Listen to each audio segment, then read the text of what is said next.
சந்தியா ராகம் சீரியல்ல ஒரு குட்டி பிரமோ வந்திருக்கு. என்ன நடக்க போகுதுன்னு பார்க்கலாம். வாங்க வீடியோக்குள்ள போலாம். மாயா, சிவராமன் 2 பேரும் அங்க பணம் தேடி ஒரு செட்டியார் குடுக்குறேன்னு சொன்னாங்க. அந்த செட்டியார் கிட்ட போய் கேட்கறதுக்கு முன்னாடி புவனேஸ்வரி அந்த செட்டியார் கிட்ட ஃபோன் பண்ணி சொல்லிடுறாங்க. ரகுராமுக்கு தெரியாம இந்த விஷயங்கள் நடக்குது. நீங்க பணம் கொடுத்தா அதை வாங்க முடியாதுன்னு சொல்லிடுறாங்க.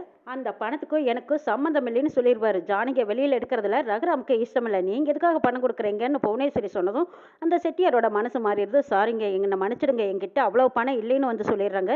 இதை கேட்டதும் சிவராமன், மாயா இவங்க எல்லாருமே கோவப்படுறாங்க. என்ன சார், இது வரைக்கும் கொடுக்குறேன்னு நம்ப வச்சு இப்போ இல்லைன்னு சொல்லிட்டீங்களே. சிவராமன் கேட்டுட்டு இருக்கும்போது மாயா சொல்றாங்க, சித்தப்பா இப்போதைக்கு இதெல்லாம் பேசுறதுக்கு நேரமே இல்லை.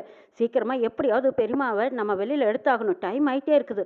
வேறொரு தெரிஞ்ச பைனான்சியர் கிட்ட போய் கேட்கலாம் வாங்க அப்படின்னு மாயா கூப்பிடவும் அந்த பக்கம் மணிவண்ணன், சிவராமன் இவங்க 2 பேரும் அல மோதிக்கிட்டு இருக்காங்க. ஒரு பைனான்சியர் சரி நான் கொடுக்குறேன் அப்படிங்கிறாங்க. அப்பாடா எப்படி இவராவது கொடுக்குறேன்னு சொன்னாரு அப்படின்னு சொல்லிட்டு சந்தோஷமா போய் அந்த பணத்தை வாங்கலான்னு போறாங்க. பணமும் கொடுத்த மாதிரி அவங்களும் ஒரு கட்டோட பைய கொடுக்குறாங்க. அது பணம் தான் நினச்சிக்கிட்டு மாயாவும் அவசரமாக ஆசையாக சீக்கிரமாக ஓடி வராங்க. ஓடி வந்து அந்த பணப்பையை திருப்பி பார்த்தா வெறும் பேப்பர் கட்டாக இருக்குது. இதை பார்த்த மாயா ஏமாந்து போய் நிற்கிறாங்க. இன்னும் 5 நிமிஷம் தான் இருக்குது, நம்ம எப்படி பெரியமாவை வெளியில் கூட்டிகிட்டு வரது ஒன்றும் புரியலையேன்னு திகச்சு போய் திசை தெரியாமல் நிற்கிறாங்க. சார் இன்னும் 5 நிமிஷத்துக்குள்ளையா நீங்கள் பணத்தை கட்டி இவங்க பேரில் ஜாமீன் வாங்கினீங்கன்னா மட்டும்தான் இவங்களை வெளியில் எடுக்க முடியும், இல்லைன்னா இவங்களை வெளியில் கூட்டிகிட்டு வரவே முடியாதுன்னு சொல்லிடுறாங்க வக்கீல். ஒன்றுமே புரியாமல் புலம்பி குழப்பத்தோடு நிற்கும் போது தான் ஒரு பெரிய கார் ஒன்று முன்னாடி வந்து நிற்குது. அது யாருன்னு பார்க்குறாங்க. அங்கே சிவராமன் தான் இறங்கி வர்றாரு. சிவராமனை பார்த்ததும் அங்கே முகத்தில் எல்லார் முகத்துலையும் அவ்வளவு சந்தோஷம் பூரிப்பு. அப்பாடா பெரியப்பா வந்துட்டாரு, இனி கவலை இல்லைன்னு நினைக்கிறாங்க மாயா. அண்ணன் வந்துட்டாரு, அண்ணியை ஜாமீன்ல எடுக்கிறதுக்கு நிச்சயமா பணத்தோட தான் வந்திருப்பாருன்னு சிவராமன் சொல்றாங்க. ரகுராம் பணத்தோட வர்றாங்க. வந்ததுமே வக்கீல் கிட்ட கொடுக்குறாங்க. இந்தாங்க இந்த பணத்தை ஜானகி பேர்ல கட்டிருங்கன்னு சொல்லி கொடுக்குறாங்க. வக்கீலும் அந்த பணத்தை வாங்கிட்டு போறாரு. கொஞ்ச நேரம் வெயிட் பண்ணுங்க, ஃபார்மாலிட்டிஸ் எல்லாம் முடிச்சதும் நான் வந்துடுறேன்னு சொல்லிட்டு வக்கீல் பணத்தை கொண்டு உள்ள போறாங்க. ஜானகி, சிவராமன், மாயா இவங்க எல்லாருமே ரகுராமன் நன்றியோட உணர்ச்சியோட பாக்குறாங்க. குடும்பத்துக்காக நீயே உன்னை தியாகம் பண்ணியிருக்க.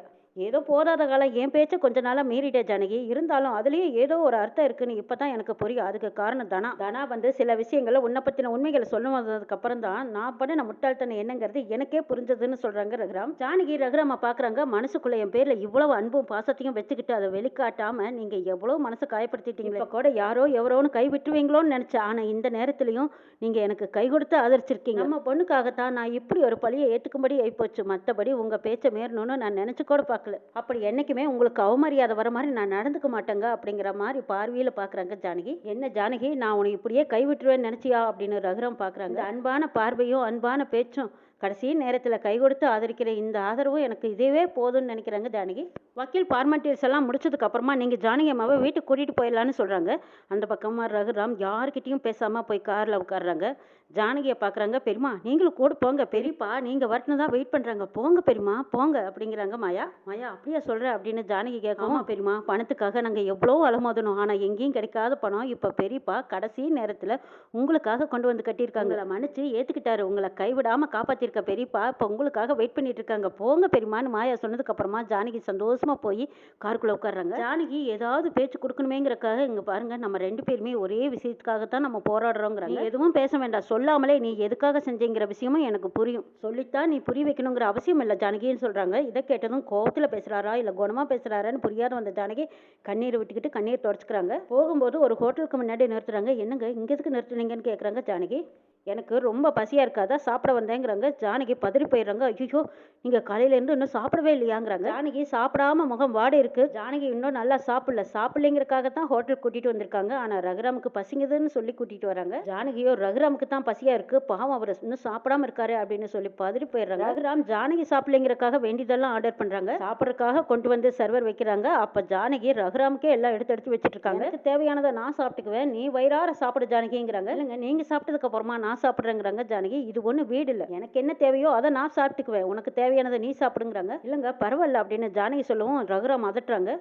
இப்போவும் நான் சொல்றதை நீ கேட்க மாட்டேல அப்படின்னு அதட்டிருந்தும் ஜானகி இருக்கிற ஐட்டங்கள் எல்லாம் வப்புன்னு சாப்பிட ஆரம்பிக்கிறாங்க. சாப்பிட்டு முடிச்சதும் ரகுராம் ஜானகியை வீட்டுக்கு கூட்டிட்டு போறாங்க. பத்மா, பார்வதி இவங்க ரெண்டு பேரும் ஜோடியா வருவாங்கன்னு எதிர்பார்க்கவே இல்லை. அதுக்கு முன்னாடியே மாயா, மணிவண்ணன், சிவராமன் இவங்க எல்லாரும் போயிடுறாங்க. அங்க என்ன விவரம், என்ன நடந்ததுன்னு கேட்கறாங்க. நடக்க வேண்டியது என்னவோ அது நடந்தது, இதை கேட்கறதுக்கு தகுதி உங்களுக்கு கிடையாது, உங்க வேலை என்னமோ அதை மட்டும் பாருங்கன்னு சொல்லிடுறாங்க சிவராமனும் மணிவண்ணனும். பத்மாவுக்கும் பார்வதிக்கும் அப்படியே மண்டையை பிச்சுக்கணும் போல இருக்கு. ஐயோ என்ன நடந்ததுன்னு தெரியலையே, அண்ணியை எப்படியும் ஜெயிலுக்குள்ள வச்சிருப்பாங்க, இவங்கனால எல்லாம் பணத்தை திரட்டி இருக்க முடியாது. அண்ணி இன்னைக்கு வெளியே வர முடியாதுன்னு நினைக்கிறாங்க பத்மா. என்னடி மாயா, இன்னும் கொஞ்ச நேரத்துல ஏமாக வந்துடுவான். அதுக்கப்புறம் உனக்கு இருக்குடி.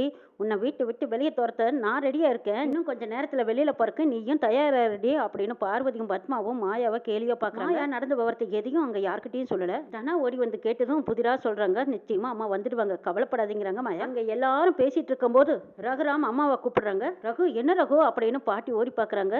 ஜானகி வந்திருக்கா, ஆராத்தி எடுத்தாங்கம்மாங்கிறாங்க.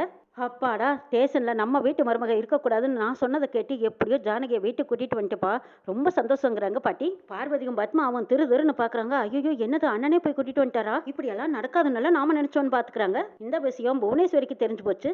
ஜானகியை ரகுராம் கூட்டிட்டு வந்துட்டானா, ஜானகி வெளியில வந்துட்டானா இனிமே கார்த்தியை தீவிரமா தேட ஆரம்பிச்சிருவாங்களே. கார்த்தி இவங்க கையில சிக்குனானா பின்னாடி இருக்கிற நம்மளும் சேர்ந்து வரல சிக்குவோம்.